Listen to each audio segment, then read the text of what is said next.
26 কিন্তু আসছে। আর আপনি মনে করবেন যে সব সময় আপনি বলবেন আর এই বাংলার মুসলমানরা চুপ করে শুধু ঘরে বসে থাকবে। আপনারা মনে রাখবেন, আমরা তো হিজড়েও না, আমরা তো লেডিসও না, আমরা তো পুরুষ মানুষ। আর এই গণতান্ত্রিক কণ্ঠকে আপনি রোধ করে দিয়ে ঘরে বসিয়ে দেবেন, তাহলে তো আর এ দেশের মাটিতে সংবিধানের প্রকৃত অধিকার আছে বলে দেশের জনগণের নিরাপত্তা দিতে পারবে না, তাদের ওই চেয়ারে থাকার কোনো অধিকার থাকবে না। আপনারা চেয়ার ছেড়ে দেন, আপনাদের চেয়ারে থাকার কোনো অধিকার নেই। আর আপনারা স্বীকার করুন যে আমরা যে দায়িত্ব নিয়ে যে নিরাপত্তা দেব বলে আমরা প্রতিশ্রুতি ভারতবর্ষের নাগরিককে দিয়েছিলাম, সেই প্রতিশ্রুতি আমরা দিতে পারলাম না। আমাদের ব্যর্থতার কারণে আমরা নিজেরা নিজেদের চেয়ারগুলোকে ত্যাগ করলাম। তখন বুঝবো আপনারা দেশের জন্য প্রকৃত নেতৃত্ব দেবার দায়িত্ব নিয়েছেন। এবং জনসাধারণ যারা বাঙালিদের জন্য ভাবনা চিন্তা করেছেন, যারা বাঙালিদের ব্যাপারে দরদ রাখেন, ব্যথা রাখেন, যাদেরকে আমরা জনগণের দরদের জন্য চেয়ারগুলোতে দিয়েছিলাম, পাঠিয়েছিলাম, যে দপ্তরগুলোতে পাঠিয়েছিলাম, কিন্তু আজকে বড় আফসোস নিয়ে আমরা বলছি যে পশ্চিমবঙ্গের মাটিতে হয়তো আমাদেরকে এমন না দেখতে হয় যে সবই আন্দোলন আর কলকাতার মাটিতে নয়, এবার যদি সব দিল্লি হয়। আমার ভয় হয় যে বাংলার যে কটা বাঙালি মুসলমান নয়, বাঙালি যারা আছেন বা বাংলার যারা শ্রমিক যারা কাজ করে জীবিকা অর্জন করছেন, এমন দিন না আসে যে বাংলা থেকে বলবে সব জীবিকাগুলো সব দিল্লিতে গিয়ে নিয়ে এসে বাংলার মাটিতে খাও।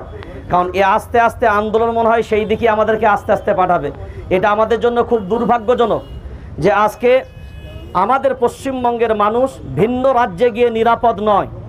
তো বাংলার প্রশাসন এবং বাংলার সরকার তাদের নৈতিক প্রথম দায়িত্ব হলো, তারা যখন তাদের চেয়ারে বসেছেন এবং তারা যখন তাদের গদিতে বসেছেন, জনগণের সার্বিক নিরাপত্তা দেবার দায়িত্ব গ্রহণ করেই কিন্তু তারা চেয়ারে বসেছেন। আজকে যদি তার রাজ্যের মানুষ নিরাপদে না থাকে, শুধু বাংলার মাটিতে থাকলেই যে তার নিরাপত্তা দিতে হবে, ভিন্ন রাজ্যে থাকলে তার নিরাপত্তার দায়িত্ব বাংলার নয়, এটা কখনোই সম্ভব নয়, কখনোই কাম্য নয়। আমরা চাইব এবং দ্ব্যর্থহীন ভাষায় আমরা বলছি যে স্বরাষ্ট্রমন্ত্রীর আন্ডারে সারা ভারতবর্ষের আইনি ব্যবস্থা চলে, আজকে তার উদ্দেশ্যে বলবো,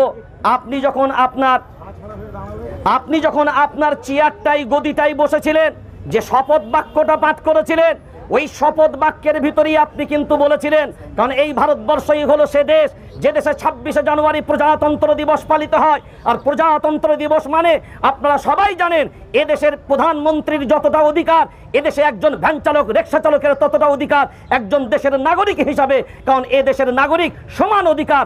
তিনি যেমন আজকে তার চেয়ার আছে, সেই চেয়ারের জন্য তার মূল্য।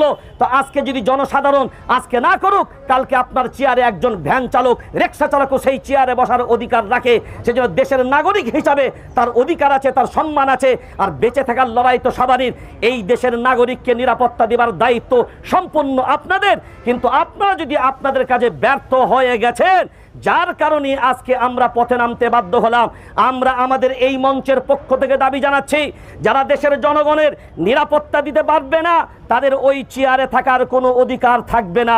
আপনারা চেয়ার ছেড়ে দেন, আপনাদের চেয়ারে থাকার কোনো অধিকার নেই। আর আপনারা স্বীকার করুন যে আমরা যে দায়িত্ব নিয়ে যে নিরাপত্তা দেব বলে আমরা প্রতিশ্রুতি ভারতবর্ষের নাগরিককে দিয়েছিলাম, সেই প্রতিশ্রুতি আমরা দিতে পারলাম না। আমাদের ব্যর্থতার কারণে আমরা নিজেরা নিজেদের চেয়ারগুলোকে ত্যাগ করলাম। তখন বুঝবো আপনারা দেশের জন্য প্রকৃত নেতৃত্ব দেবার দায়িত্ব নিয়েছেন। আর যদি মনে হয় দেশের জনগণ গুল্লাই যাক, আপনাদের চেয়ারটা বেঁচে থাকুক, তাহলে তো আপনারা স্বার্থপর নেতা হবেন, প্রকৃত দেশের জাতির জন্য আপনারা নেতা হবেন না। কারণ এটাই আপনাদেরকে ভাবতে হবে। সেই জন্য আমরা মাননীয় বাংলার মুখ্যমন্ত্রীকে বলবো যে আপনি নিশ্চয়ই পশ্চিমবঙ্গের মানুষের জন্য অনেক কিছু করেছেন, বলেন। আমরা আজকে আপনার কাছে আবার একটা দাবি নিয়ে এসেছি যে অবিলম্বে আমাদের পশ্চিমবঙ্গের যে যে রাজ্যে আমাদের এখানকার পরিযায়ী শ্রমিকরা এবং যারা এখান থেকে ভিন্ন জায়গায় কর্মরত এবং যেখানে তারা নির্যাতিত হয়েছে, অবিলম্বে তাদেরকে আপনার বাংলার মাটিতে ফিরিয়ে নিয়ে আসার ব্যবস্থা করুন, যাতে করে আপনি সার্বিকভাবে নিরাপত্তা দিয়ে তাদের কর্ম জীবিকা সব কিছু দিয়ে আপনি মানুষের সামনে তুলে ধরুন যে আমার বাঙালিদের অত্যাচার হয়েছে, আমি থাকিনি, আমি দরদিনি, তাই আমি তাদেরকে আমার বাংলায় নিয়ে এসে তাদের সমস্ত রকমের কর্মের ব্যবস্থা আমরা করে দিয়েছি। যদি এটা করেন, আমরা এই মঞ্চের পক্ষ থেকে বলছি, আমরা কেউ জানাক আর না যাক, আমরা প্রথম আপনাকে ওয়েলকাম এবং সাধুবাদ জানাবো। কারণ আপনাকে মনে রাখতে হবে আগামী 26 কিন্তু আসছে, আর আপনি মনে করবেন যে সব সময় আপনি বলবেন আর এই বাংলার মুসলমানরা চুপ করে শুধু ঘরে বসে থাকবে, আপনার ঘরে বসে থাকবে। একটা জিনিস মনে রাখবেন, আমরা তো হিজড়েও না, আমরা তো লেডিসও না, আমরা তো পুরুষ মানুষ। আর এই গণতান্ত্রিক কণ্ঠকে আপনি রদ করে দিয়ে ঘরে বসিয়ে দেবেন, তাহলে তো আর এ দেশের মাটিতে সংবিধানের প্রকৃত অধিকার আছে বলে আমার মনে হয় না।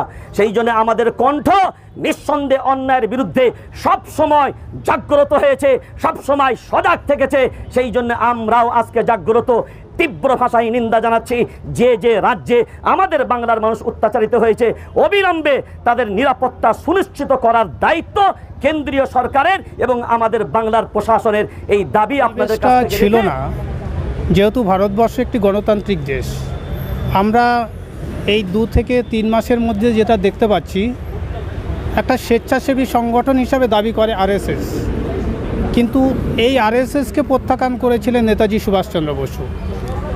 আজকে যে আরএসএসকে আমরা দেশপ্রেমিক হিসাবে মনে করতাম, সেই আরএসএস আজকের আদিবাসীদেরকে গলা কেটে দিচ্ছে, মুসলিমদেরকে বেধড়কভাবে দাড়ি টুপি দেখলেই তাদেরকে হত্যা করছে। কিন্তু আজকে ওরা কনস্টিটিউশনকেও তারা মানছে না। আসল দেশদ্রোহী তো তারা পরিণত হয়েছে। কিন্তু ভারত সরকার এবং যে রাজ্যে এই ঘটনাগুলো ঘটছে সেই রাজ্যের মুখ্যমন্ত্রীরা তারা কেন নীরব? কারণ তারা গণতান্ত্রিক পদ্ধতিতে আজকের এই জায়গা পেয়েছে। সে মুখ্যমন্ত্রী বলুন এবং যারা পড়াশোনা করে বিডিও, এসডিও, ডিএম হয়েছেন এবং প্রশাসনে যারা দায়িত্ব নিয়ে বসে আছেন, তারাও পড়াশোনা করে বড় হয়েছেন। আর এই পরিযায়ী শ্রমিককে হত্যা করা মানে এটা ভারতবর্ষের লজ্জা। একজন পরিযায়ী শ্রমিক, তার কাজ কি? তার পেটের অন্ন জোগানোর জন্য সে বাইরে কাজে যায়, তাই বলে তাকে হত্যা করতে হবে? তাই বলে তার স্বাধীনতাকে কেড়ে নিতে হবে? এই লজ্জা ভারতবর্ষের লজ্জা। আমরা এই জন্য দেশটাকে স্বাধীনতা নিয়ে আসেনি। আমাদের স্বাধীনতার পথ দেখিয়ে গিয়েছিল ডক্টর আম্বেদকর, দেখিয়ে গিয়েছিলেন নেতাজি সুভাষচন্দ্র বসু, বিনয় বাদল দীনেশ, কাজী নজরুল ইসলাম, দেখিয়ে গিয়েছিলেন এপিজে আব্দুল কালাম। আমরা সেই ভারতবর্ষের ভারতবাসী। এটা একটা অন্যায় অত্যাচার হয়েছে। আমরা এই প্রতিবাদের জন্য আজকের কলকাতার বুকে, কলকাতা যেহেতু রাজধানী, এই রাজধানীর শহরে সোশ্যাল মিডিয়ার মাধ্যমে আমরা আমাদের রাজ্যের মুখ্যমন্ত্রী, মাননীয় মুখ্যমন্ত্রীকে আমরা সম্মান করি, মমতা ব্যানার্জির এর প্রতিবাদে নামুন ময়দানে। যদি প্রতিবাদে না নামেন তাহলে সাধারণ মানুষ ভেবে নেবে একটা ভোটের মূল্য যা, মমতা ব্যানার্জির ভোটের মূল্য তাই। যদি মমতা ব্যানার্জি আজকে পরিযায়ী শ্রমিককে রক্ষা না করতে পারে, তাহলে মুখ্যমন্ত্রী থাকা না থাকার সমান। আমরা চাই যে মুখ্যমন্ত্রী অবিলম্বে আমাদের দেশের বাঙালি যারা পশ্চিমবাংলায় বিভিন্ন রাজ্যে পেটের জ্বালায় গেছে, তাদেরকে স্বাধীনভাবে নিয়ে আসুক। অন্তত তারা ওই রাজ্যে অন্তত গণহত্যা থেকে রেহাই পাক।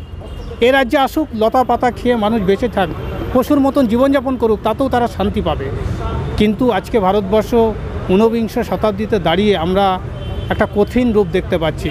আমরা চাই সেই সাথে সাথে একটি দলকে বিসর্জন করতে হবে ভারতবর্ষের বুক থেকে, সেটা হচ্ছে বিজেপি। কারণ এই বিজেপির প্ল্যাটফর্মে দাঁড়িয়ে আরএসএসের ছেলেমেয়েরা হত্যা করছে ভারতবর্ষের ভারতবাসীকে। ওরা তাহলে এই দেশের মানুষ নয়? আজকে যে আরএসএস করে সেও তো ভারতবর্ষের ভূমিপুত্র। আজকে তার এই স্বভাব চরিত্র গঠন হলো কি করে? তার জন্য লিগ্যাল অ্যাকশন পুলিশ প্রশাসনের করার দরকার ছিল।